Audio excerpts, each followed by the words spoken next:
नमस्कार. विश्व मराठी परिषद आणि कीर्तन विश्व यांच्या संयुक्त विद्यमाने अधिक श्रावण मासानिमित्त आयोजित केलेल्या या विष्णू सहस्रनाम स्तोत्र चिंतनिकेमध्ये आपणा सर्वांचं हार्दिक स्वागत. आज आपण 10वा सत्रभाग इथे पाहतो आहोत. या सत्रभागामध्ये आपण आज जी काही नावं पाहणार आहोत तर त्याच्यामध्ये भगवान, नंतर सुधन्वा, खंडपरशु, सर्वदृग व्यास, संकर्षण, कृष्ण अशा भगवान नामांचा विचार आपल्याला करायचा आहे.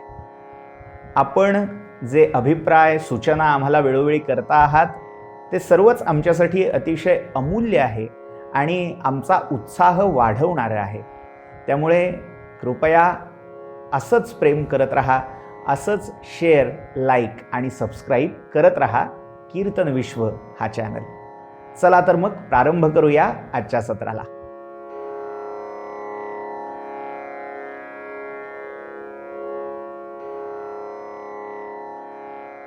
ओंकार माद्यं प्रवदन्ति संतो वाचश्रुतीनामपि यं गृह्णन्ति गजाननं देवगणानताङ्घ्रिं भजेऽहमर्धेन्दुकृतावतंसम्. नमस्ते शारदे देवी सरस्वती मतिप्रदे वसत्वं मम जिह्वाग्रे सर्वविद्याप्रदा भव. वन्दे गुरुपदद्वन्द्वमवाङ्मनसगोचरं रक्तगौरप्रभामिश्रमतर्क्यं त्रैपुरं महः. व्यासाय विष्णुरूपाय व्यासरूपाय विष्णवे नमो वै ब्रह्मनिधये वासिष्ठाय नमो नमः. योऽन्तः प्रविश्य मम वाचमिमां प्रसुप्तां सञ्जीवयत्यखिलशक्तिधरस्वधाम्ना अन्यांश्च हस्तचरणश्रवणत्वगादीन् प्राणान्नमो भगवते पुरुषाय तुभ्यं. जय जय रघुवीर समर्थ.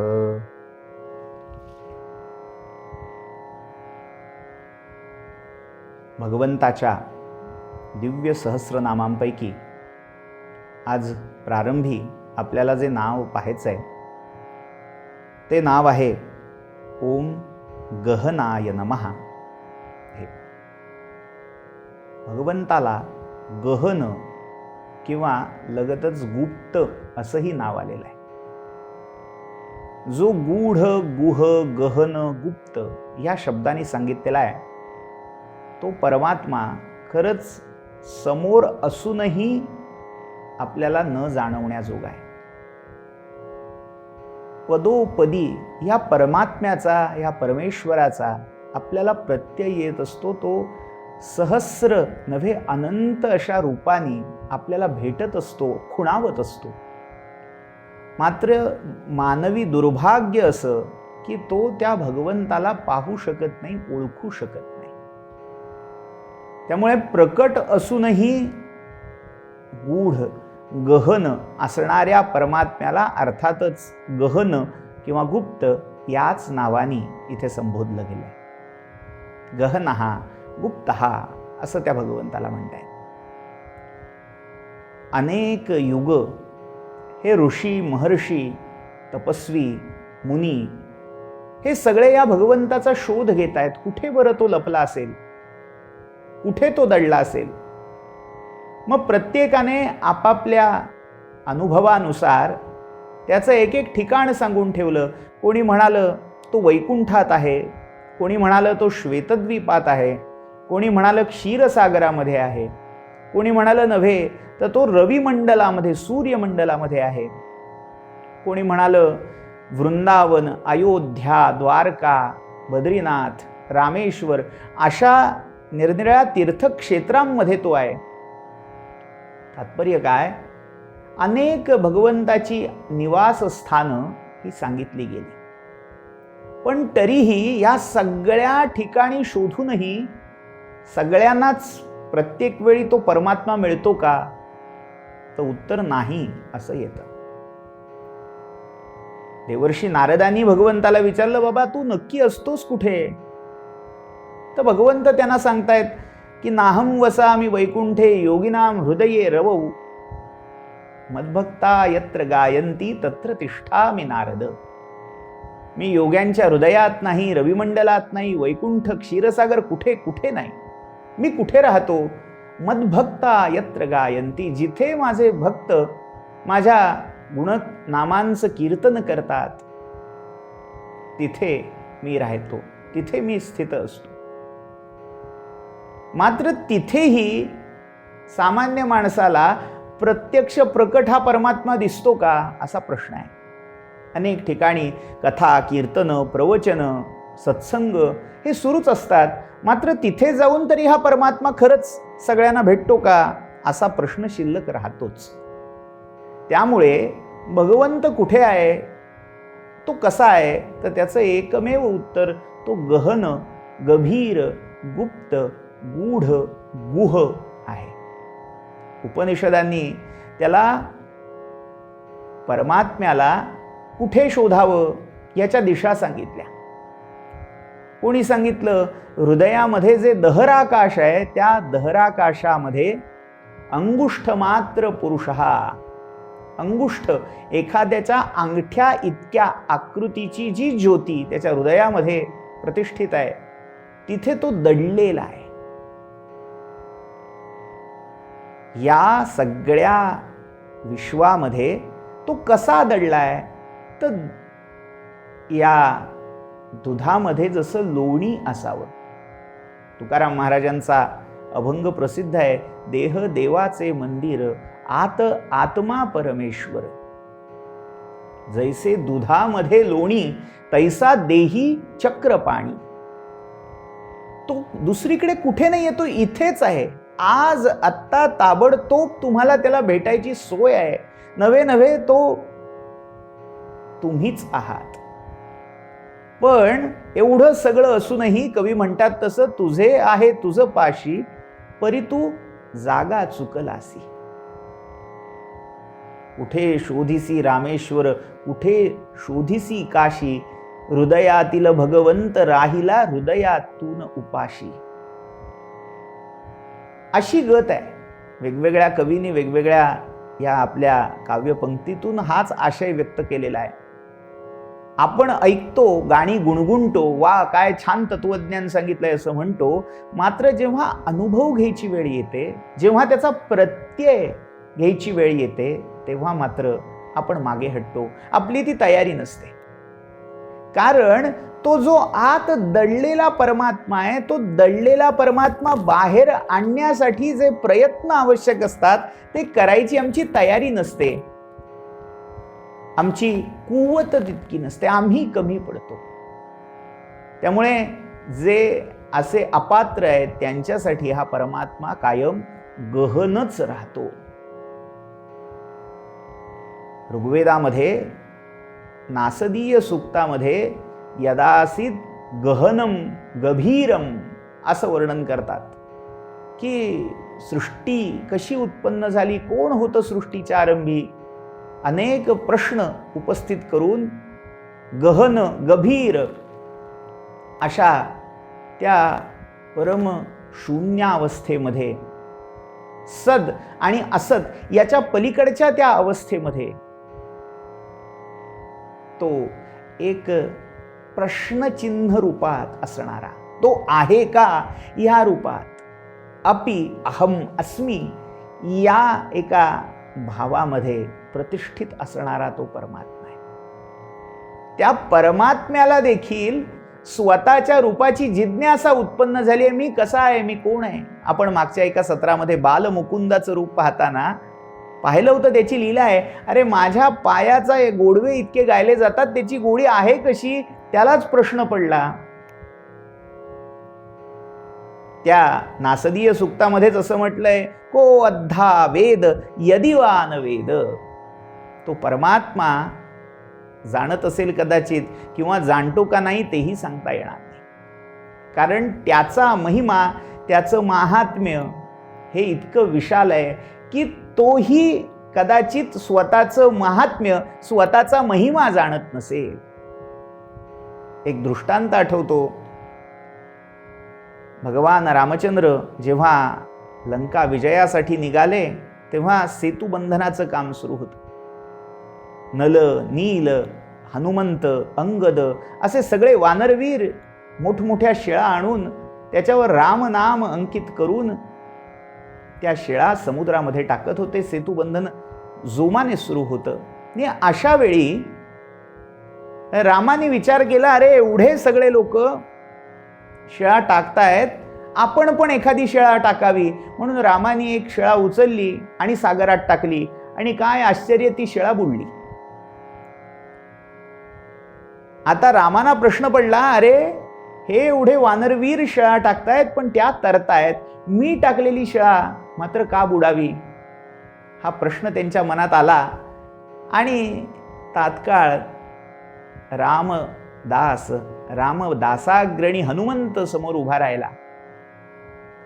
त्याने हे सगळं दृश्य पाहिलं होतं. म्हणाला, प्रभो, यात आश्चर्य करण्यासारखं काय आहे? आम्ही जे दगड टाकतोय त्यावर तुमचं नाम अंकित आहे, आणि जिथे तुमचं नाम अंकित आहे तिथे तुम्ही त्या नामाच्या रूपात अंकित आहात, प्रतिष्ठित आहात. नाम म्हणजेच राम आहे आणि राम म्हणजेच नाम आहे. मात्र तुम्ही जो दगड टाकला त्याच्यावर रामनाम लिहिलेलं नव्हतं, पण राम म्हणाले, अरे तो मी टाकला ना. मग हनुमंत म्हणाले, इथेच उत्तर आहे. तुम्ही ज्याला टाकलं, तुम्ही ज्याला सोडलं, तो तरेलच कसा? हेच सगळ्यात मोठं उत्तर आहे. परमेश्वरालाही स्वतःचा महिमा प्रत्येक वेळा कळतोच असं नाही. त्यासाठी त्याला भक्त व्हावं लागतं. तुकोबा आम्हाला म्हणून सांगतात, कुमोदिनी काय जाणे, परिमळ सकळ भ्रमर भोगी तसे. तसं त्या परमात्म्याचं जे महात्म्य आहे ते जर त्याला अनुभवायचं असेल तर त्यालाही जीवात्मा होऊन यावं लागतं. तेव्हा कुठे त्याला स्वतःचं मोठेपण कळू शकतं. तात्पर्य काय, तो परमात्मा हा अनाकलनीय आहे, अनिर्देश्य आहे. कबीरदासजी म्हणूनच त्याला अगम अकल असं म्हणतात. अगम, अगम्य, अकल, आकलनाच्या पलीकडे, अनाकलनीय असा तो परमात्मा आहे. म्हणून त्याला गहन किंवा गुप्त अशी नावं दिलेली आहेत. म्हणून नमन आहे गहनाय नमः, गुप्ताय नमः या नाममंत्राने. पुढचं जे नाव आहे ते खरं तर भारतीयांच्या ओठावर सतत गुंजायमान होणारं दुसरं नाव म्हणजे कृष्ण हे नाव. सर्वाधिक नाम हे रामनाम आहे, आणि रामानंतर घेतलं जाणारं नाम हे कृष्ण आहे. कृष्ण या शब्दातच ते सगळं व्यक्तिमत्व दडलेलं आहे. लक्षात घ्या, राम आणि कृष्ण या अवतारी पुरुषांची जी व्यक्तिमत्व आहे ती त्यांच्या नामामध्येच व्यक्त झालेली आहेत. बघा, राम या नावामध्ये इतका साधा सरळ सुटसुटीतपणा आहे, कुठेही वेलांटी वळणं नाहीतच मुळे. र एक कान्हा आणि म संपला शब्द. सगळं सरळ सोट, स्वच्छ, शुभ्र, निर्भेळ.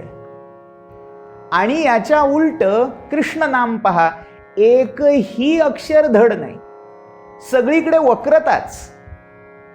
मग क घ्या, मग त्या क सुद्धा सरळ न घेता त्याचा क्रू केलेला आहे, तिथे पण वाकडं वळण आहे.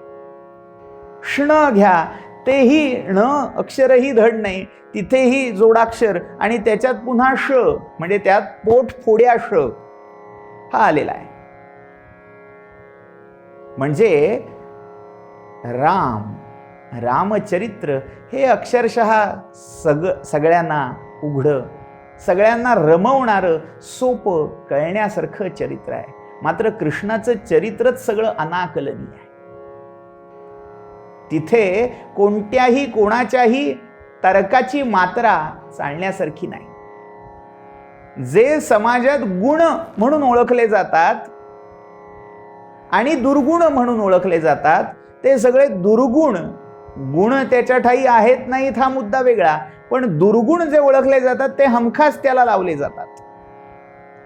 समाजामध्ये चोरी करणं, व्यभिचार करणं हे सगळं नीतिमत्तेला सोडून आहे.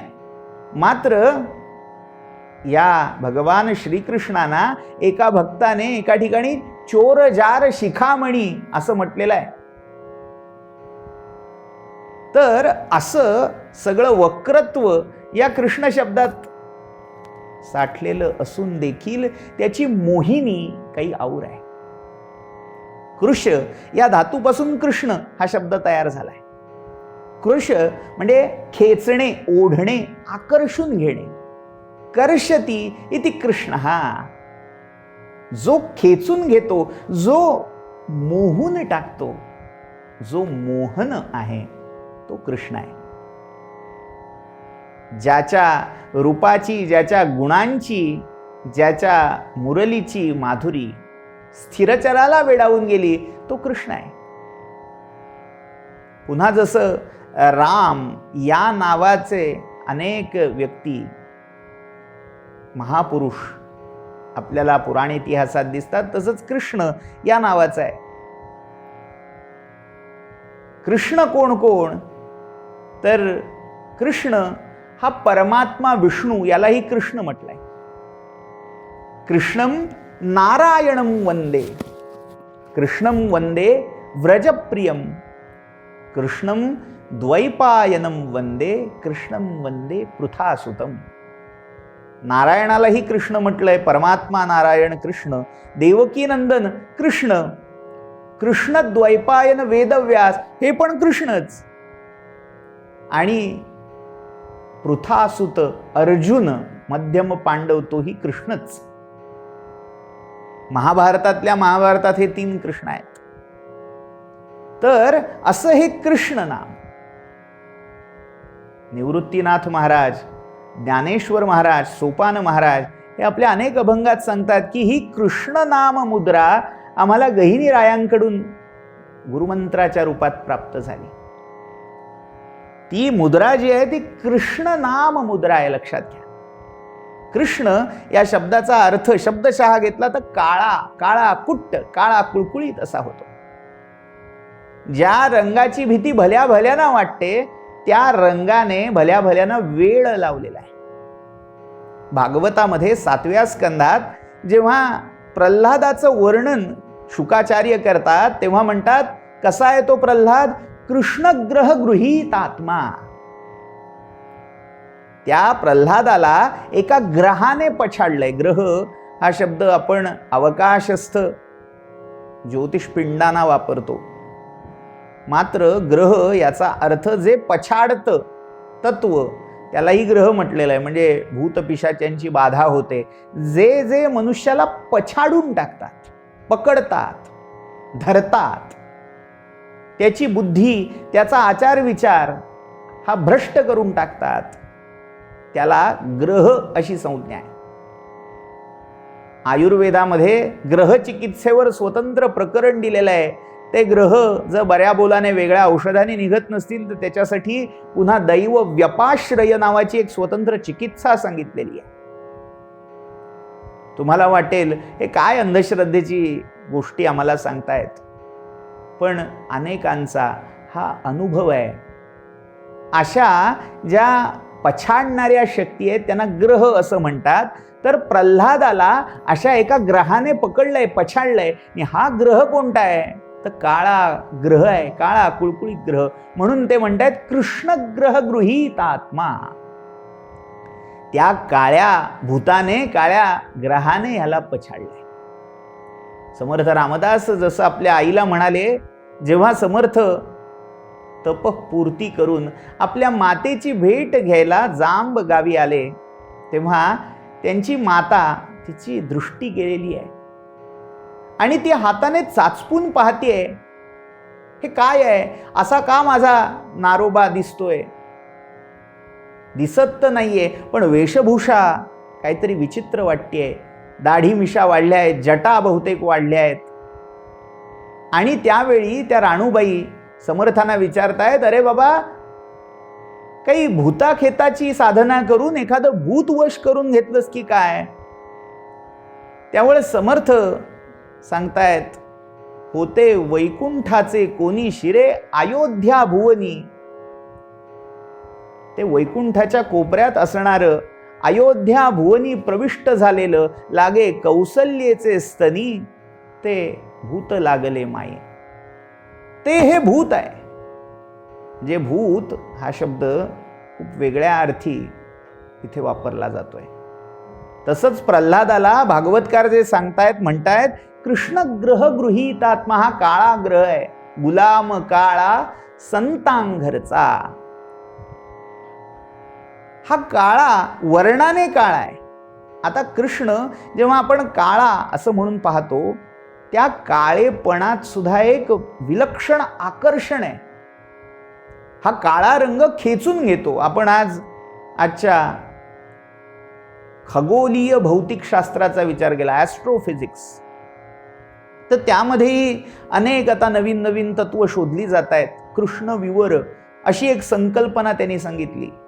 मग त्या कृष्णविवरामध्ये जेवढे प्रकाश किरण या अवकाशामध्ये विचरण करतायत, जेव्हा त्या कृष्णविवरात शिरतात तेव्हा ते शून्य होऊन जातात, हरवून जातात.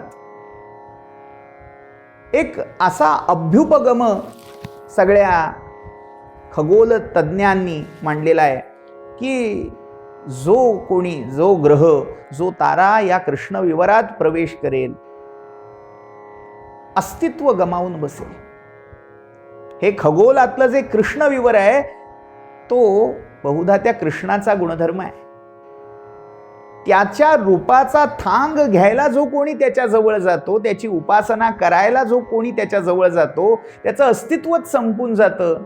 त्याचं सर्वस्व हिरावून तो कृष्ण घेतो. त्या कृष्णाचंच वेळ लागतं. कृष्णच उरतो, हा भक्त उरत नाही. खरं अद्वैत हा कृष्ण देतो.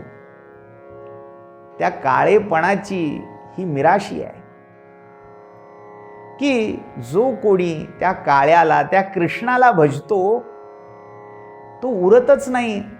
त्याचं स्वतःचं म्हणून काही राहतच नाही. फक्त कृष्ण कृष्ण आणि कृष्ण उरतो. म्हणून त्या परमात्म्याला त्या गुण आणि वर्ण दोन्ही दृष्टीने कृष्ण असं म्हटलेलं आहे. हे सगळं विश्व कसं आहे, तर त्या विश्वाचं मूळ या अंधकारात सांगितलेलं आहे. हे विश्व अव्यक्त होतं. अव्यक्त म्हणजे काय? जिथे प्रकाश नव्हता, जिथे प्रकाशन नव्हतं, ते अव्यक्त. आणि ते अव्यक्त अप्रकाश अशी अवस्था, तेच अव्यक्त अप्रकाशित तत्व कृष्ण म्हणून इथे सांगितलं गेलंय. म्हणून त्याचं नाव कृष्ण हे आहे. त्याला नमन आहे. ओम कृष्णाय नमः. 24 नावामधलं शेवटचं नाव आचमन करताना जे घेतलं जातं ते म्हणजे श्री कृष्णाय नमः. जिथे जाऊन सगळं काही संपून जातं. म्हणून कर्मांते असं जेव्हा आपण म्हणून विराचमन घेतो आणि शेवटी काय उच्चारतो, तर श्री कृष्णार्पण. त्या गहन अलक्ष्य निरंजन कृष्ण परमात्म्याला हे सगळं समर्पित करतो. जिथे मी माझं हा प्रकाश, मी मला, हे माझं, हे तुझं, हा तू, तो मी, या सगळ्या द्वैताचा जो प्रकाश आहे तो संपून गेला आणि एक साचलेला अनादि काळापासून असणारा दिव्य अंधार, अंधारही दिव्य असू शकतो, हे दाखवणारा शब्द, हे दाखवणारं नाम म्हणजे हे कृष्ण नाम आहे. म्हणूनच नाथ महाराजांनी एका ठिकाणी गवळणीत म्हटलंय, रात्र काळी घागर काळी यमुना जळे ही काळी हो माय. सगळं काळ आहे. हे सगळं विश्व त्या काळ्याच्या रंगामध्ये काळं होऊन गेलंय. तो काळा, तो कृष्ण. पुढचं नाव ओम संकर्षणाय नमः हे आहे. कृष्ण हे 550 क्रमांकाचं सहस्रनामातलं नाव आहे, तर संकर्षण हे 552 क्रमांकाचं नाव आहे. आता संकर्षण या शब्दामध्येही कृश हाच धातू आहे, कृशकर्ष, खेचणे. मग त्याचं संकर्षण हे नाव का पडलं? आपण मागे पाहिलंय, चतुर्व्यूहाय नमः या नावाचा विचार करत असताना परमात्म नारायणाने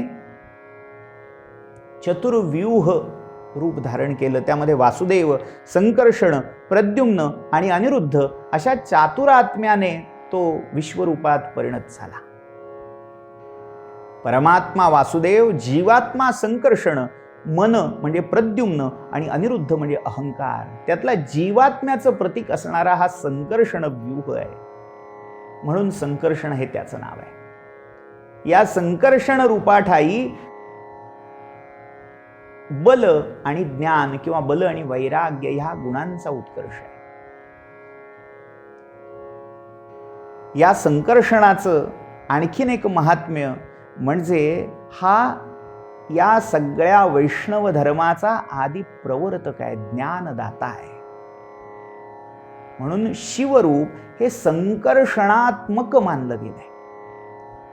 जेव्हा रुद्राध्यायाचं पठण पारायण होतं तेव्हा वैष्णव देखील रुद्राध्यायाचं पठण करतात, आवर्तन करतात आणि ते संकल्पात म्हणतात संकर्षण स्वरूपो रुद्रो देवता.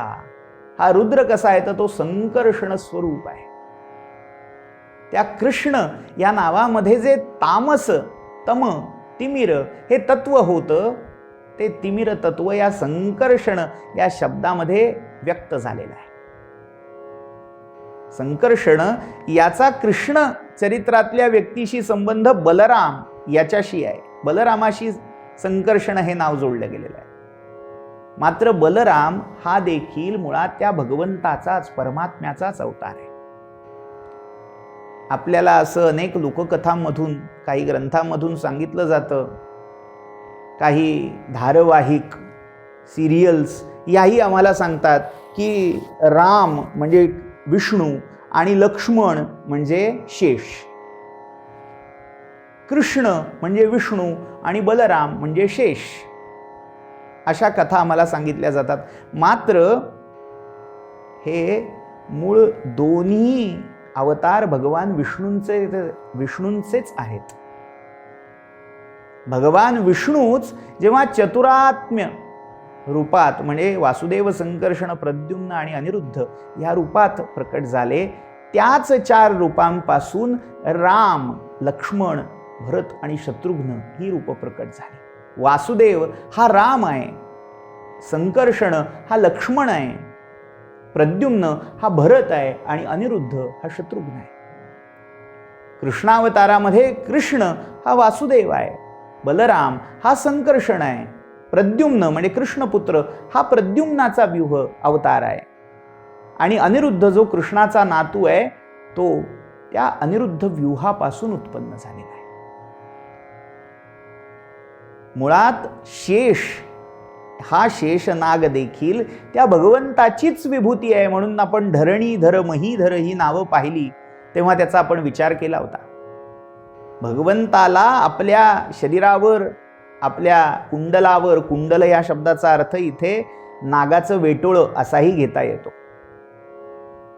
कुंडल म्हणजे प्रत्येक वेळी कानात घातली जाणारी म्हणजे डूल, कर्णभूषण, त्यालाच कुंडल म्हणतात असं नाही, तर जे वर्तुळाकार, सर्पिलाकारात किंवा ज्याला इंग्लिशमध्ये स्पायरल म्हणतात त्या आकारालाही कुंडल असंच म्हटलेलं आहे. तर अशी स्वतःच्या कुंडलावर म्हणजे वेटोळ्यावर जो नारायणाला धारण करतो, त्या जगदात्मा जगदीश्वर नारायणाच्या शयनासाठी जो शय्यारूप धारण करतो, तो शेष नारायणाचा अंश असू शकल्याशिवाय नारायणाला धारण करू शकत नाही.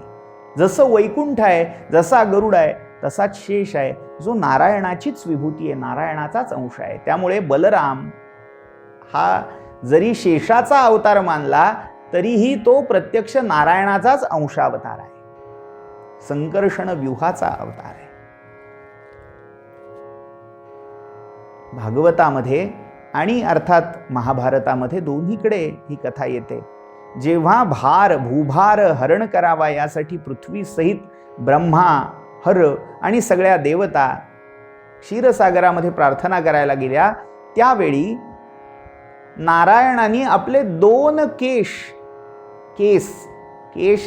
या शब्दाचा अर्थ जसा आपण डोक्यावरचे केस असा घेतो तसाच त्याचा किरण असाही अर्थ आहे. जणू काही त्या परमात्म्याने, स्वयंज्योती स्वयंप्रकाश असणाऱ्या परमात्म्याने आपली 2 किरण म्हणजे ते 2 केस हे देवांच्या सुपूर्द केले. त्यातला एक होता श्वेत आणि दुसरा होता श्याम. त्या श्वेत केशापासून, श्वेत किरणापासून जो अवतार झाला तो संकर्षण किंवा बलरामाचा अवतार आहे, आणि जो श्यामल केसापासून अवतार झाला तो कृष्णावतार आहे. त्यामुळे त्या दोघांचेही वर्ण हे अनुक्रमे श्वेत आणि श्यामल असेच दिसतात. संकर्षण हा श्वेत वर्णाचा सांगितलेला आहे, बलरामाचा अंगाचा वर्ण हा श्वेत आहे.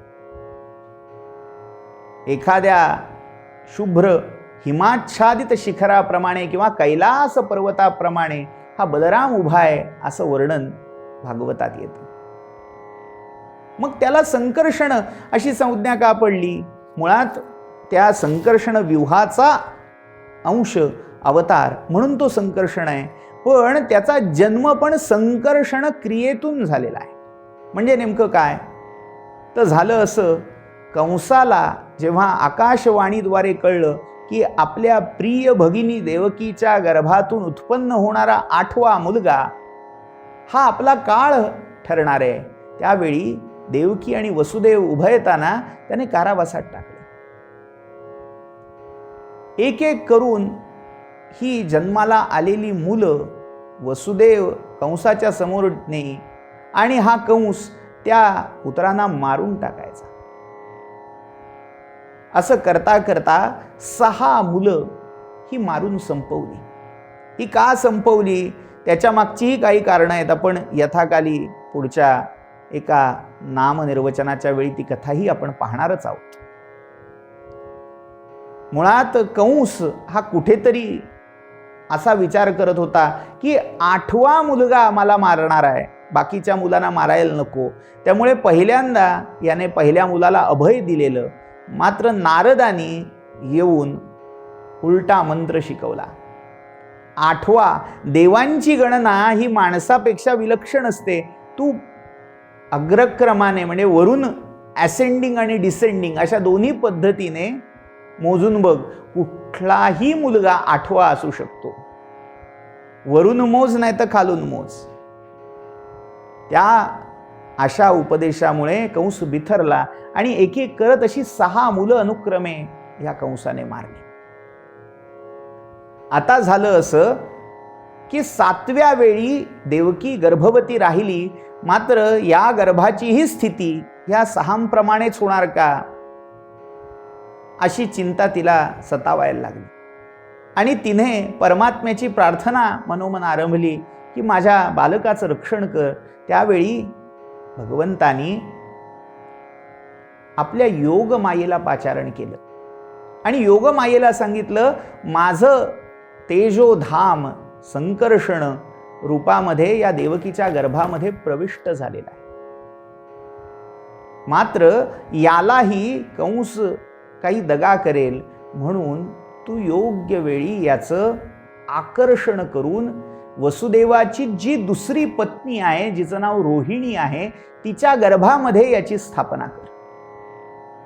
ही रोहिणी कंसाच्या भीतीने गोकुळामध्ये नंद गोपाच्या आश्रयाला जाऊन राहिलेली होती. या रोहिणीच्या गर्भामध्ये योगमायेने या गर्भाचं, देवकीच्या उदरात वाढणाऱ्या अर्भकाचं आकर्षण करून तिथे त्याची स्थापना केली. हा जो योग, ही जी प्रक्रिया होती ती संकर्षण प्रक्रिया, संकर्षणाची सम्यक्कर्षणम. तो गर्भगत जीव मायेने खेचून रोहिणीच्या उदरामध्ये नेऊन स्थापित केला. ही क्रिया संकर्षण क्रिया आहे आणि या क्रियेतून जो जन्माला आला तो संकर्षण म्हणून प्रसिद्ध झाला. जन्माआधीच ज्याचं संकर्षण केलं गेलं, ओढून घेतला गेला. किंवा दुसरा पराक्रम बलरामांचा सांगितला जातो यमुनाकर्षणाचा. द्वारका नगरीची स्थापना केल्यावर काही वर्षांनी बलराम काही आपल्या सहचरांसहित वृंदावनामध्ये वनविहारासाठी गेला आणि तिथे त्या कादंब वनामध्ये, कदंबाच्या वृक्षाच्या कोटरामध्ये त्याला कादंबरी वारुणी देवी लाभली आणि त्या वारुणी देवीच्या रसाचं पान करून मत्त अवस्थेमध्ये वावरणारा हा बलराम, त्या बलरामाने यमुनेला आवाहन केलं की या उन्हामुळे मी श्रांत झालोय, तप्त झालोय, तर मला शांत करण्यासाठी, माझी तृषा हरण करण्यासाठी हे यमुने तू माझ्या जवळ ये. मात्र यमुना नदी हे ऐकूनही न ऐकल्यासारखी आपल्याच तंद्रीत वाहत राहिली. सृष्टीच्या या नदी रूपांना ही सोय नसते, त्यांना स्वतःची इच्छा नसते. जो मार्ग आखून दिलेला आहे त्यानेच त्यांना मार्गक्रमणा करत राहावी लागते. त्यामुळे या यमुनेने बलरामाने केलेली प्रार्थना ऐकली नाही. तेव्हा बलराम क्षुब्ध होऊन आपलं जे आयुध होतं, बलरामांचं आयुध हे हल म्हणजेच नांगर असं सांगितलेलं आहे. म्हणूनच पुढे माझ्या अंदाजाने 562 क्रमांकाचं नाव हे हलायुध असंही आलेलं आहे. संकर्षण बलरामाचंच हे नाव आहे. अनेक यावरून नावं बलरामांना दिलेली आहेत. बलराम, बलभद्र, रामभद्र, हलधर, सीरपाणी, मुसलायुध, कामपाल अशी अनेक नावं बलरामांची आहेत आणि त्यातली अनेक नावं ही विष्णू सहस्रनामामध्येही जशीच्या तशी घेतलेली आहेत. तर असा हलधर बलराम त्यांनी आपल्या नांगराने एक मोठी रेष भूमीवर ओढली आणि आपल्या सामर्थ्याने यमुनेचा प्रवाह त्या रेषेवरून ओढून जवळ केला. यमुनापकर्षण केलं आणि यमुनेने आपला प्रवाह या बलरामांच्या हती भीती मिलित यमुनाभम असं जयदेवानी या लीलेचं वर्णन केलंय. हल म्हणजे नांगराच्या आघातानी ज्यांनी यमुनेचं अंभ पाणी हे खेचून घेतलं, ती यमुना आपला प्रवाह बदलून या बलरामांच्या जवळून व्हायला लागली. ही खेचून घेण्याची कृती, चमत्कृती ही बलरामांनी केली, म्हणून त्यांचं नाव संकर्षण असं आहे. संकर्षण आणि हलायुध, त्या बलभद्र रूप नारायणाचं नमन या नाममंत्रांनी इथे केलंय. संकर्षणाय नमः, हलधराय नमः. पुढचं जे नाव नामसाहस्रीमध्ये येतं ते म्हणजे भगवान हेच नाव. आपण आजवर भगवान हे नाव विशेषण म्हणून वापरतो. आपल्याला पूज्य, आदरणीय अशी जर व्यक्ती असेल, आचार्य, गुरु असतील, त्यांनाही भगवत हा शब्द वापरला जातो. आदरवाचक असणारं हे विशेषण म्हणून या शब्दाचा इतका सवंग पद्धतीने आजच्या काळात उपयोग होतो. अनेक गल्लोगल्ली वाटेल ते भगवी वस्त्र परिधान करणारी लोक स्वतःला भगवान म्हणून घेतात. मात्र मुळात भगवत हा शब्द, त्या शब्दाचा अर्थ काय आहे, कोणाला तो वापरता येण्याजोगा आहे, हे आपल्याला पाहावं लागेल. भगवंताच्या नामसाहस्रीमध्ये एक नाव, 558 क्रमांकाचं नाव भगवान हेच आहे.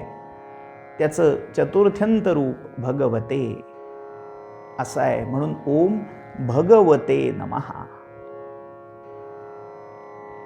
भगवत असा शब्द आहे. त्या शब्दामध्ये भग असा मूळ पद, पूर्वपद आणि त्याने जो संपन्न आहे, वत हा प्रत्यय, संपन्नता, त्याने युक्तता ही दाखवतो. मग भग म्हणजे काय? भग याचा ढोबळ अर्थ भाग्य असा आहे. किंबहुना भाग्य हा शब्दच भग शब्दावरून तयार झालेला आहे. तद्धित भग शब्दाचं भाग्य आहे. भग असण्याचा भाव म्हणजे भाग्य. त्यावरून पुढे सौभाग्य असाही शब्द आहे. त्या सौभाग्याच्या मागचा मूळ शब्द सुभग असा आहे. तर भाग्य म्हणजे भग. वेदामध्ये भग नावाची भाग्य देवता सांगितलेली आहे. सूर्याचं एक रूप, द्वादशादित्यांपैकी एक, हे भग नावाचं दैवत आलेलं आहे. भग या शब्दाचे अर्थ विष्णू पुराणामध्ये सांगितलेले आहेत 6व्या अंशामध्ये. विष्णू पुराणाचे 6 अंश आहेत आणि या प्रत्येक अंशामध्ये काही अध्याय, अशी या विष्णू पुराणाची विभागणी आहे. तर त्यामध्ये 6व्या अध्यायामध्ये भगवत या शब्दाची निरुक्ती आलेली आहे, निर्वचन आलेलं आहे. ऐश्वर्यस्य समग्रस्य वीर्यस्य यशसः श्रियः ज्ञान वैराग्ययोश्चैव षण्णाम भग इतीरणा. 6 प्रकारची संपत्ती इथे सांगितलेली आहे. ऐश्वर्यस्य समग्रस्य, समग्र ऐश्वर्य. ऐश्वर्य या शब्दाचा आपल्याला माहित असणारा किंवा आपण जो करतो तो अर्थ संपत्ती, समृद्धी असा आहे, लक्ष्मी असा आहे. मात्र ऐश्वर्याचा अर्थ ईश्वरस्य भावः, ईश्वरता म्हणजे आधिपत्य, सत्ता असा ऐश्वर्याचा मूळ अर्थ आहे. त्यामुळे जो सर्व सत्ताधीश आहे, समग्र सत्ता ज्याच्या हातात आहे. नामदेव महाराज जसं म्हणतात, सर्व सत्ता आली हाता, नाम याचा खेचर दाता. ती सर्व सत्ता ज्याच्या हातामध्ये आहे, जो सर्व सत्ताधीश, सर्व स्वामी जगन्नाथ आहे, तो ऐश्वर्यवंत आहे. खरं ऐश्वर्य ते आहे ईश्वराचा भाव. त्या ईश्वर भावापासून ऐश्वर्य तयार होत आहे. तर असं ऐश्वर्य, ऐश्वर्यस्य समग्रस्य वीर्यस्य, किंवा याला पाठभेद आहे धर्मस्य. वीर्य म्हणजे शारीर बल, ओज, याला वीर्य असा शब्द आहे. आणि त्या वीर्याचा, वीर्य राखणारा, दाखवणारा म्हणजे तो वीर म्हणून ओळखलेला आहे. वीरत्व, पराक्रमाचा भाव, हा भाव वीर्य शब्दाने सांगितलेला आहे. वीर आहे तो वीर्यवान आहे. त्यामुळे जो वीर, परमवीर आहे, परम पराक्रमी आहे, वीर्य शब्द. आणि धर्मस्य म्हणजे जो धर्मनिष्ठ आहे, नुसता पराक्रमी असून चालणार नाही, ज्याला धर्माची चाड आहे, जो धर्माचा गोप्ता, धर्माचं रक्षण करणार आहे. ऐश्वर्यस्य समग्रस्य वीर्यस्य यशसः. वीर्यस्य किंवा धर्मस्य हे पाठभेद आपण बघितले. तिसरा गुण आहे यश. यश म्हणजे कीर्ती. जो कीर्तिवंत आहे, जो कायम सत्कीर्ती मंडित आहे, ज्याला कुठलीही निंदा बाधत नाही, तो यशोवंत आहे, यशस्वी आहे. आपण यश याला सक्सेस किंवा अचीवमेंट या अर्थी मराठीत पाहतो. मात्र यश याचा मूळ संस्कृत अर्थ कीर्ती, नावलौकिक असा आहे, सत्कीर्ती. मात्र त्या सत्कीर्तीची प्राप्ती ही आपण ज्याला मराठीत अचीवमेंट, मराठीत काहीतरी कमावणे, मिळवणे, अर्जित करणे या अर्थी, सक्सेस या अर्थी जो यश शब्द वापरतो त्यावरच अवलंबून असते. त्यामुळे अप्रत्यक्षपणे केलेली अचीवमेंट यालाही यश हा शब्द लागू होऊ शकतो. यश, यशस्वी. ऐश्वर्यस्य समग्रस्य वीर्यस्य यशसः श्रियः. पुढचा गुण आहे श्री.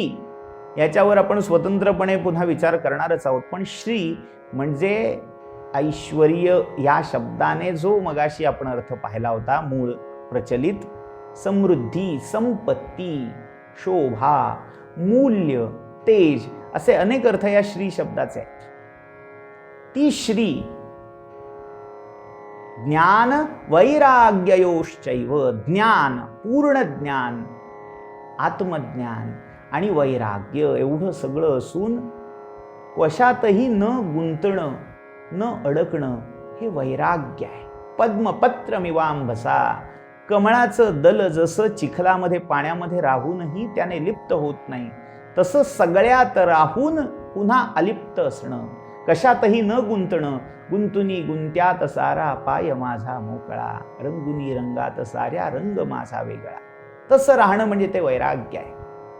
अशा 6 गुणांना मिळून भग ही संज्ञा होते. षण्णाम भग इति रणा. समग्र ऐश्वर्य, वीर्य, पराक्रम, धर्म, यश, श्री, ज्ञान आणि वैराग्य या 6 गुणांना मिळून भग अशी संज्ञा आहे. आणि या भगानी जो संपन्न आहे, युक्त आहे, तो भगवंत आहे, तो भगवत शब्दवाच्य आहे. त्यामुळे ज्याच्याकडे यापैकी एकही गुण नाही त्याला भगवान म्हणणं योग्य नाही. किंबहुना 5च आहेत, 6 नाहीत, 4च आहेत, 6 नाहीत, तरीही त्याला भगवान म्हणता येणार नाही. या सगळ्या गुणांचं ऐश्वर्य, या सगळ्या गुणांचा भाव, अस्तित्व हे एका वेळी एका ठाई असलं पाहिजे, तर तो भगवान आहे. किंवा विष्णू पुराणामध्येच पुढे अजून एक लक्षण ते सांगतात, उत्पत्तिम प्रलयम चैव भूतानाम अगतिम गतिम वेत्ति विद्याम अविद्याम च सवाच्यो भगवान इति. तो कसा आहे, जो भगवत शब्दवाच्य, आपण ज्याला भगवान हा शब्द वापरतोय, तो कसा हवा, तर उत्पत्तिम प्रलयम चैव, ज्याला विश्वाची उत्पत्ती केव्हा झाली, कशी झाली हे माहिती आहे. हे माहिती असण्यासाठी तेव्हा स्वतः हयात असायला लागेल. विश्वाच्याही उत्पत्तीच्या आधी जो होता तोच ती उत्पत्ती कशी झाली हे जाणू शकेल. उत्पत्तिम प्रलयम चैव, आणि विश्वाचा प्रलय कसा होतो, कसा होणार आहे हे माहिती आहे. म्हणजे पर्यायाने विश्वाच्या प्रलयानंतर तो असला पाहिजे, उरला पाहिजे, तर त्याला प्रलय कसा झाला हे कळणार आहे. त्यामुळे हे दोन्ही जाणणारा म्हणजे जो उत्पत्तीच्या पूर्वी, उत्पत्तीनंतर, प्रलयाच्या आधी आणि प्रलयानंतर हा सर्वत्र जो सम रूपाने अवस्थित आहे तो भगवान असू शकतो. भूतानाम अगतिम गतिम, भूत मात्र त्यांची कर्मगती, कोणत्या कर्माने कोणत्या गतीला जात आहेत, कोणत्या लोकाला जात आहेत, किंवा कुठे ते अगतिक होत आहेत, कुठे अडकून पडत आहेत, हे जो जाणतो. उत्पत्तिम प्रलयम चैव भूतानाम अगतिम गतिम वेत्ति, वेत्ति विद, जाणतो, जो जाणतो, विद्याम अविद्याम च, जो विद्या, म्हणजे या विश्वातलं जे परमश्रेष्ठ अध्यात्म ज्ञान आहे, त्या अध्यात्म ज्ञानाचं अधिष्ठान ती परा किंवा अपरा रूपा विद्या आहे. त्या परा अपरा विद्येला जो जाणतो आणि अविद्येला म्हणजेच मायेला, प्रकृतीला जो जाणतो, म्हणजे थोडक्यात ह्या सगळ्या विश्वाला जो जाणतो, तोच सवाच्यो भगवान इति, त्यालाच भगवान म्हणावं. आपण उठसूट कोणालाही जर भगवत शब्दाने संबोधत असू, भगवान म्हणत असू, तर ते फारसं योग्य नाहीये, तितकंसं योग्य नाहीये हे लक्षात घ्यायची गरज आहे. समर्थांचे ज्येष्ठ बंधू, त्यांना श्रेष्ठ गंगाधर स्वामी म्हणून ओळखलं जातं, त्यांची नाममुद्रा रामी रामदास अशी आहे. त्यांचा निर्वाणापूर्वीचा एक श्लोक प्रसिद्ध आहे, कळेना पुढे काय होणार आहे, कळेना पुढे देह कोठपर्यंत आहे, कळेना मरावे स्वदेशी विदेशी, कळेना पुढे वेळ येईल कैशी. पुढे काय होणार आहे, आम्हाला काय वाढून ठेवलंय ते कळत नाही. क्षणभराचा नाही, क्षणभराचा भरवसा. पुढे काय होणार आहे हे आम्ही आत्ता सांगूच शकत नाही.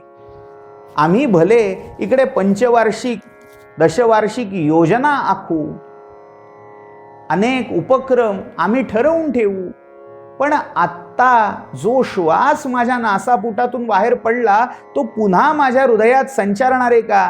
पुन्हा आत श्वास घ्यायला प्राण उरणार आहेत का? हे कोणीही सांगू शकत नाही. जो सांगू शकतो तो भगवान आहे. म्हणजे जो सर्वज्ञ, सर्ववित, सर्वगत आणि सर्व समर्थ आहे, केवळ तो आणि तोच भगवान असू शकतो. ज्याला पुढची गोष्ट कळत नाहीये, मागची गोष्ट कळत नाहीये, वर्तमान पण धड कळत नाहीये, अशा अनेक लोकांना त्यांनी जाहीर केल्यामुळे किंवा त्यांच्या तथाकथित शिष्यमंडळींनी दिल्यामुळे भगवान या पदव्या दिल्या जात आहेत. मात्र जेव्हा हा भगवत शब्द प्रयोग होतोय तेव्हा खरंच ही लक्षणं त्या विभूतीच्या, त्या व्यक्तीच्या ठायी आहेत का हे तपासून पाहण्याची गरज आहे. त्यामुळे एकमात्र या सगळ्या लक्षणात ही लक्षणं ज्याच्या ठायी सुसंगत दिसतायत, ठरतायत, होतायत, तो म्हणजे एकमेव भगवान परमात्मा विष्णू हाच आहे. प्रत्यक्ष ब्रह्मा आणि शंकर हे दोघं देखील या सगळ्या गुणात बसू शकत नाहीत. तेही सत्व व्यतिरिक्त रज आणि तम या गुणांमध्ये गुंतलेले आहेत, सत्वातिरिक्त आहेत. त्यामुळे एकमेव शुद्ध सत्व, त्या शुद्ध सत्वाचं अधिष्ठान असणारा नारायण परमात्मा हाच भगवत शब्दवाच्य असू शकतो, हा सिद्धांत आहे. पुढचं भगवन नाम हे सुधन्वा हे आहे. ओम सुधन्वने नमः. सुधन्वा म्हणजे ज्याचं धनुष्य, ज्याचं धनु हे सु म्हणजे शोभन आहे, त्याला नाव आहे सुधन्वा.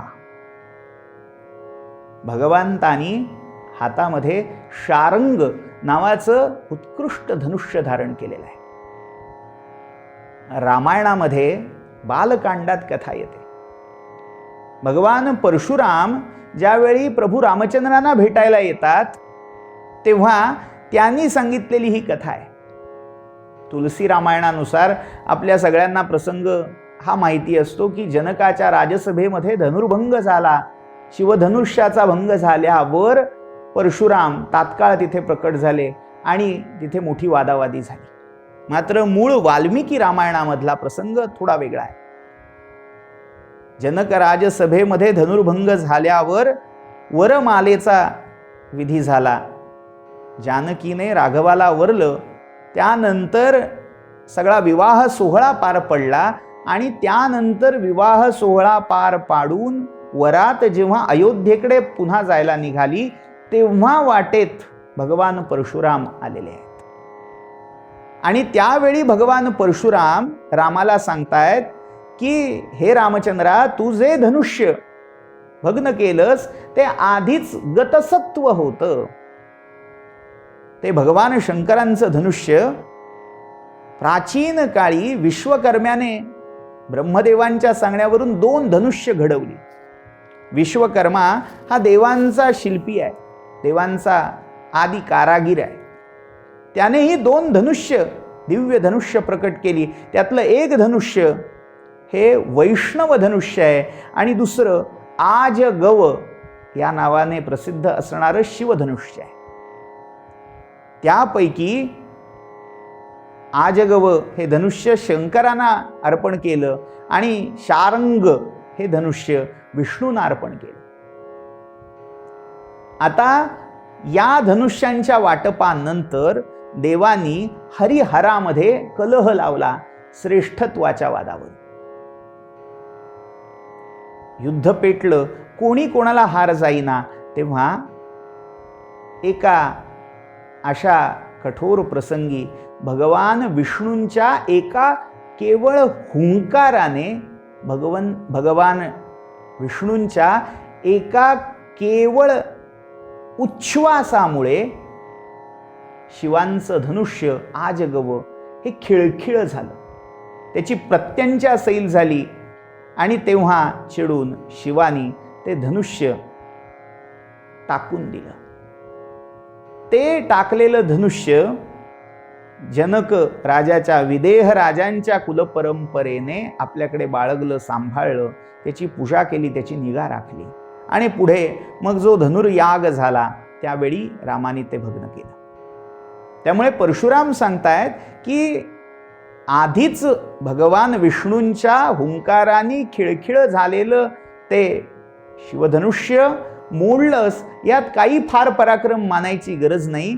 जर खरा पराक्रमी असशील तर हे वैष्णव धनुष्य, भगवान विष्णूंचं धनुष्य, जे भार्गव वंशातल्या रुचिकांकडून, माझ्या आजोबांकडून मला प्राप्त झालंय, त्या धनुष्यावर जर प्रत्यंचा चढवलीस, ते धनुष्य सिद्ध केलंस, तर मी तुझा पुरुषार्थ खरा मानेन. राम त्यावेळी केवळ रामाने स्मित केलं आणि हात पुढे करता क्षणी जसं एखादं श्वापद, एखादा पशु, पाळीव पशु आपल्या मालकाकडे आपणहून जावा, तसं ते धनुष्य आपणहून भगवान रामांच्या हातात गेलं आणि एका निमिषार्धात भगवान रामानी ते धनुष्य सज्ज केलं, सिद्ध केलं. प्रत्यंचा जोडली आणि ताणून विचारलं, प्रत्यंचा ताणून विचारलं की आता कुठे बाण सोडू. त्यावेळी भगवान परशुरामांनी आपली जी परलोक गती आहे ती बाणाने विद्ध कर अशी विनंती रामाना केली आणि त्यामुळे रामानी आपला दिव्य बाण सोडून परशुरामांची परलोक गती, म्हणजे दिव्य लोकामध्ये जे जाण्याची त्यांची गती होती ती कुंठित केली, नष्ट केली. थोडक्यात भगवान परशुरामांना या लोकी चिरंजीव रूपात राहण्यासाठी बाध्य केलं. त्यामुळे भगवान परशुराम पुढच्या मन्वंतरामध्ये सप्तर्षींमध्ये एक होणार असल्यामुळे ही सगळी ईश्वरी योजना केली गेली. तर सुधन्वा, ज्याचं धनुष्य ही शोभन आहे, आहे, सुसज्जित आहे, तो सुधन्वा आहे. भगवान विष्णू हे शारंग नावाचं दिव्य धनुष्य धारण करतात. भगवान रामानी कोदंड नावाचं दिव्य धनुष्य धारण केलं. भगवान विष्णूंचंच धनुष्य जे वरुणाकडे नारायणाने ठेव म्हणून दिलं होतं, ते ज्यावेळी जरासंधाने मथुरेवर आक्रमण केलं तेव्हा युद्धासाठी भगवान कृष्णाने स्मरण करताच त्यांच्या हातात प्रकट झालं. सगळी दिव्यायुध, मग बलरामांचा संवर्तक नावाचा हल किंवा नांगर आणि सौनंद नावाचं मुसळ हे त्यांना लाभलं, जी त्या संकर्षणाची आयुध आहेत. आणि भगवान विष्णूंची आयुध शार्ंग धनुष्य, पांचजन्य शंख, सुदर्शन चक्र, कौमोदकी गदा आणि नंदक खड्ग हे श्रीकृष्णांना प्राप्त झालं. तर त्यातलं हे शार्ंग धनुष्य, शोभन असं धनुष्य भगवंत धारण करतात, म्हणून त्यांचं नाव सुधन्वा असं सांगितलेलं आहे. धनुर्धरांमध्ये सर्वश्रेष्ठ शस्त्रभृताम अहम रामः असं भगवान श्रीकृष्ण आपल्या विभूतीत सांगतात. शस्त्र धारण करणाऱ्यांमध्ये, धनुर्धरांमध्ये सर्वात श्रेष्ठ कोण आहे, तर तो भगवान राम आहे. त्यांच्या धनुर्धारित्वाची ख्याती आपल्याला रामायणात वाचायला मिळते. केवळ एका बाणाने 7 ताड वृक्षांचा छेद करून, त्यांना छिद्र पाडून रामांचा बाण हा आरपार निघून गेला. असे सुधन्वा अर्थात भगवान राम, भगवान श्रीकृष्ण यांचे मूळ अवतारी, मूळ रूप भगवान विष्णू. तर असे शारंगपाणी विष्णू, तेच सुधन्वा या नावाने प्रसिद्ध आहे. धनुर्धरांमध्ये जी धनुर्विद्या प्रचलित आहे तिचे प्रवर्तक म्हणजे पुन्हा भगवान विष्णूंचेच अंशावतार, आवेशावतार भगवान परशुराम आहेत. महाभारतामध्ये आपण पाहतो भीष्म, द्रोण, कर्ण या सगळ्यांना धनुर्विद्या, धनुर्वेद देणारे हे भगवान परशुराम आहेत. म्हणून सुधन्वा हे नाव रामाना, कृष्णाना, नारायणाना आणि भगवान परशुरामांनाही इथे लागू होतं. पुढचं जे नाव आहे ते खंड परशु हे आहे. ओम सुधन्वने नमः, नंतर येतं ते ओम खंड परशवे नमः. सुधन्वा हे नाव 567 क्रमांकाचं आहे, तर खंड परशु हे नाव 568 क्रमांकाचं आहे. आता यामध्ये आद्य शंकराचार्यांनी 2 पाठभेद सांगितलेले आहेत. एक प्रचलित पाठ खंड परशु असा आहे, ज्याचा उल्लेख आपल्याला महाभारतामध्ये शांती पर्वात केलेल्या नामनिर्वचनात आढळतो. आणि आचार्य तिथे अखंड परशु असाही पाठभेद सांगतात. का तर संस्कृतच्या संधी नियमांनुसार सुधन्वा हा आधीचा शब्द, आधीचं नाव हे आकारांत झालेलं आहे. त्याची प्रथम आहे सुधन्वन या शब्दाची. तर त्या आकारांत शब्दाशी पुढच्या शब्दाचा संधी झाला, सुधन्वा अधिक अखंड परशु. त्यामुळे सुधन्वन, सुधन्वा अखंड परशुर, दारुणो द्रविणो द्रवहा. तर त्यामध्ये सुधन्वा अधिक अखंड परशु अशी 2 पदं एकत्र संधी सन्निहित आपल्याला पाहता येते.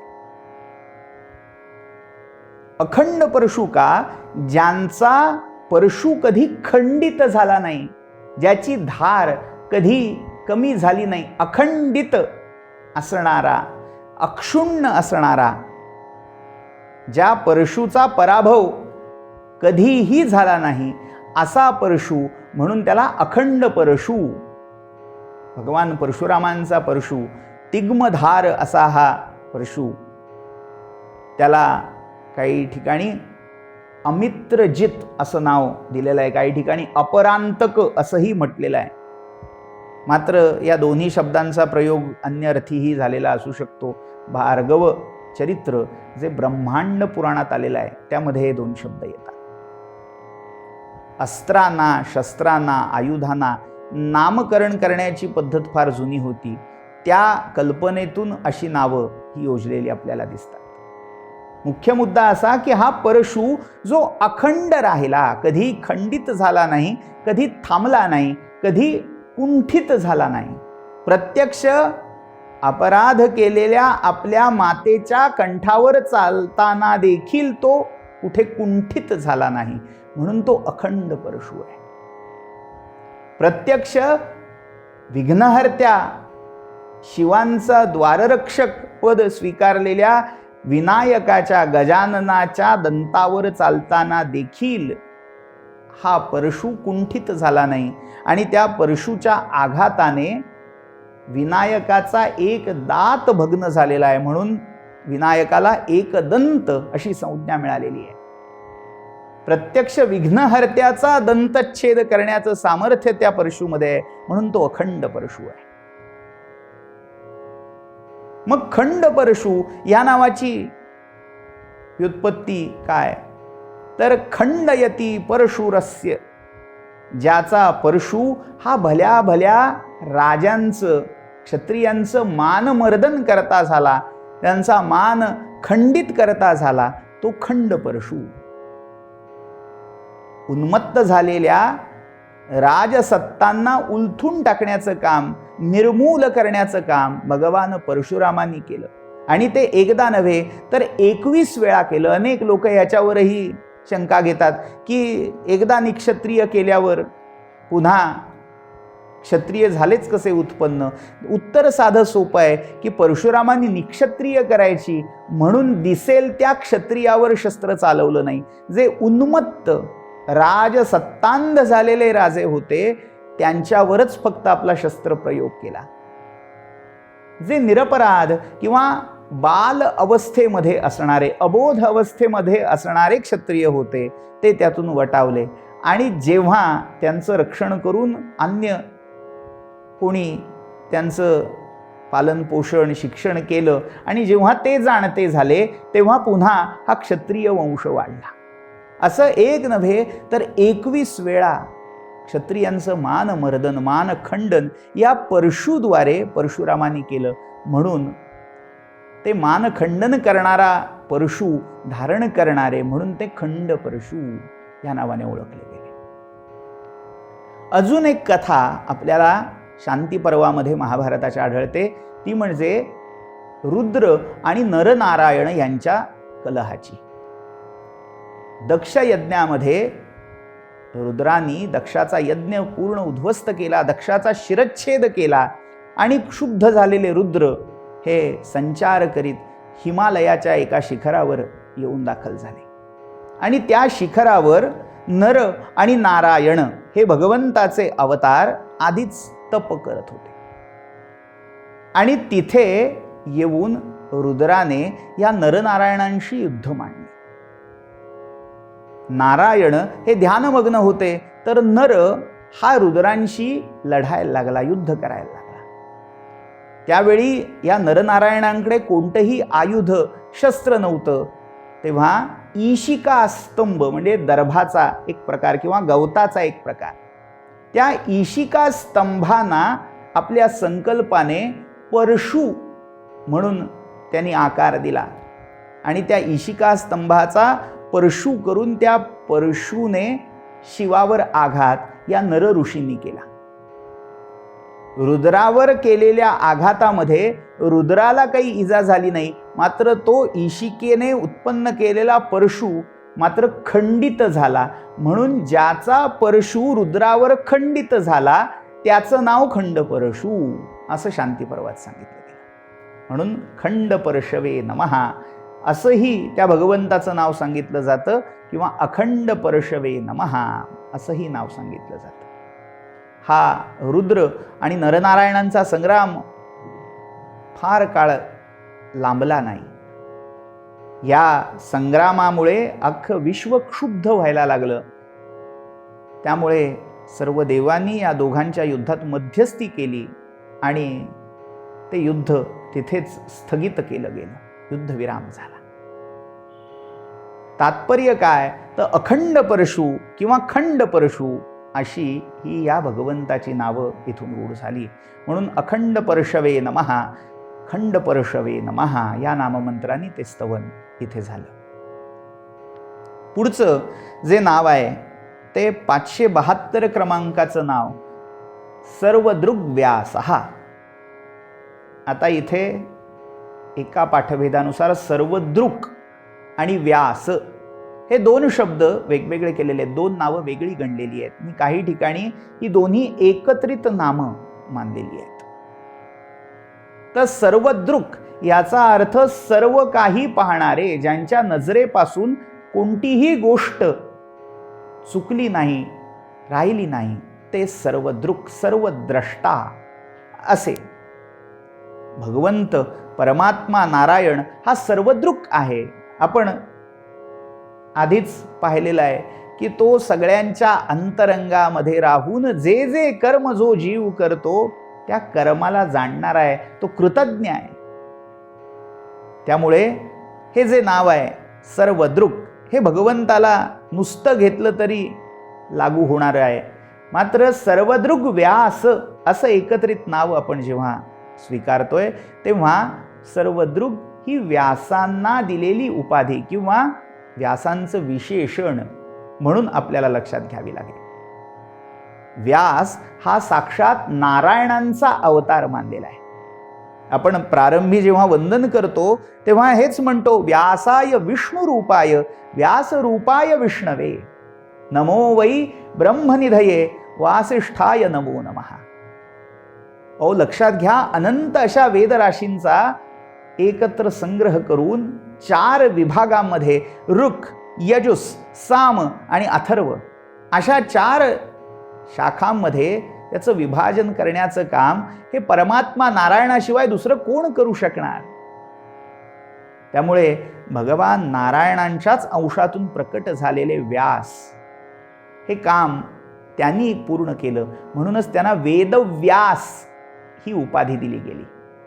खरं तर व्यास किंवा वेदव्यास ही एक पदवी आहे, उपाधी आहे. अनादी काळापासून जर पाहिलं तर अगदी ब्रह्मदेवांपासून शेवटच्या 28व्या कृष्णद्वैपायन पराशर सत्यवती पुत्र व्यासांपर्यंत ही उपाधी, हे पद चालत आलेलं आहे. मग यामध्ये अपांतरतमा नावाचे एक प्राचीन व्यास आहेत.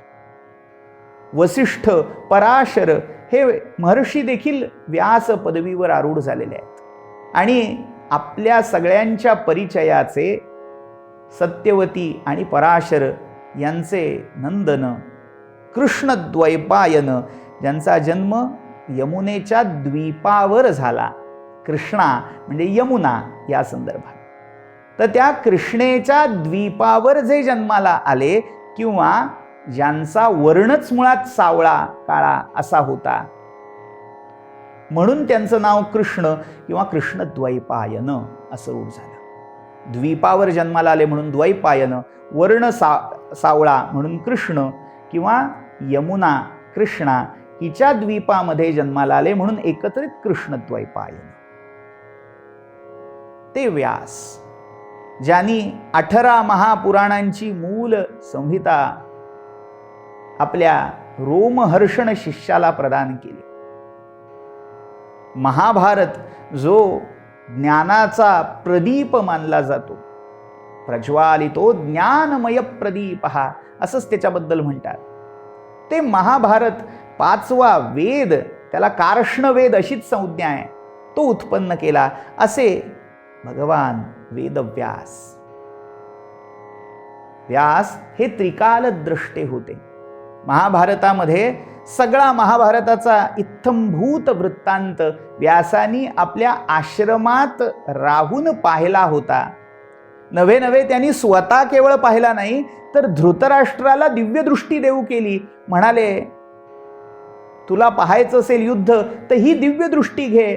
धृतराष्ट्र म्हणाला, ज्यांचं बाल्य मला कधी पाहता आलं नाही, ज्यांच्या बाललीला मला कधी त्यांचा आनंद घेता आला नाही, ज्यांचं तारुण्य मी कधी पाहिलं नाही, त्यांना एकमेकांशी लढून मरताना मी पाहून करू काय? माझ्याच्याने हा भीषण संहार, भीषण संग्राम पाहणार नाही. तुम्ही मला ही दिव्यदृष्टी देऊ नका. मात्र जिज्ञासा शांत बसू देत नव्हती, त्यामुळे ती दिव्यदृष्टी मागितली.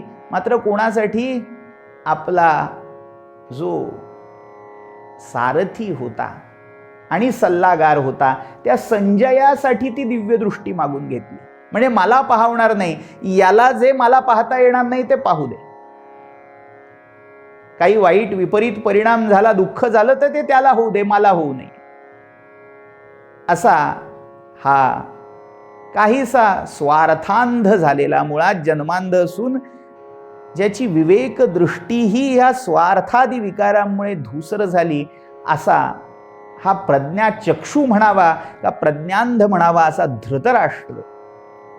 व्यासांचा प्रभाव इतका आहे, या जन्मांधालाही दृष्टी देण्याचं सामर्थ्य त्यांच्यामध्ये आहे. ते म्हणतायत ही दिव्य दृष्टी घे.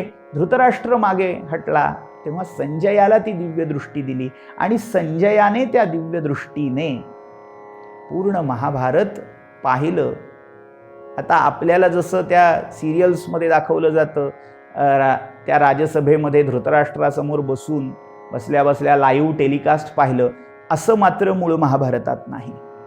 मूळ महाभारतामध्ये संजय हा पूर्ण महाभारत युद्धामध्ये कुरुक्षेत्राच्या रणांगणावर वावरलेला आहे, लढलेला आहे. त्याने सक्रिय सहभाग घेतलेला आहे आणि तो या सगळ्या युद्धाचा प्रत्यक्ष द्रष्टा आहे. त्याने स्वतः चक्षुर्वै सत्यम असं युद्ध पाहिलं. मात्र मग दिव्य दृष्टीचा अर्थ काय? तर युद्धाच्या कोणत्याही एका क्षेत्रामध्ये राहून देखील त्याला पूर्ण युद्धभूमीवरची वाटेल त्या ठिकाणची दृश्य हवी तेव्हा पाहता येत होती. हव्या त्या योद्ध्याच्या आजूबाजूला चालणारे प्रसंग, त्याचे उद्गार त्याला पाहता ऐकता येत होते. हा त्या दिव्यदृष्टी मागचा मुख्य भाग होता. तर अशी दिव्यदृष्टी त्या संजयाला वेदव्यासानी प्रदान केली आणि तो सगळा महाभारत वृत्तांत काही ठराविक दिवसांनंतर जसं भीष्म पतनानंतर 10 दिवसांनी, द्रोण पतनानंतर 5 दिवसांनी, कर्ण पतनानंतर 2.5 दिवसांनी आणि शल्य राजाच्या पतनानंतर असं येऊन टप्प्याटप्प्यात या धृतराष्ट्राला संजयाने कथन केला. तर सर्वदृक्, सर्व काही पाहणारे, सर्व काही प्रत्यक्ष अनुभवणारे हे व्यास होते. आणि केवळ व्यास नव्हते तर दुसऱ्याला ती सिद्धी देण्याचंही सामर्थ्य वेदव्यासांमध्ये होतं. कारण मुळात वेदव्यास हे त्या परमात्मा विष्णूचेच अंशावतार होते. विभूती योगामध्येही 10व्या अध्यायात भगवंतांनी मुनीनामप्यहं व्यासः कवीनाम उशना कविही असं म्हटलेलं आहे. कवींमध्ये मी उशना भार्गव शुक्र, तर मुनींमध्ये मी कृष्णद्वयपायन व्यास आहे असं भगवंत स्वतः सांगतायत. त्यामुळे त्या सर्वदृग व्यास या शब्दाने इथे वाच्य स्वतः परमात्मा भगवान विष्णू हेच आहेत. ओम सर्वदृग व्यासाय नमः. इथे आपली आजची ही चिंतन सेवा त्या सर्वदृग व्यास रूप भगवंतांच्या चरणी समर्पित करूया आणि विराम देऊया. कायेन वाचा मनसेंद्रियैर्वा बुद्ध्यात्मना वा प्रकृते स्वभावात् करोमि यद्यत् सकलं परस्मै नारायणायेति समर्पयामि. रामामी तव दास दास म्हणवी माते कशाचे भय. रामा जाईन ज्या स्थळी सुखघना होईल तेथे जय. रामा या भुवनत्रयी तुझविणे नाही दुजा तारक. रामा तू सकलार्थ पूर्ण करिसी तू तात मी बालक. जय जय रघुवीर समर्थ. हरि जय जय हरि जय जय हरि जय जय हरि जय.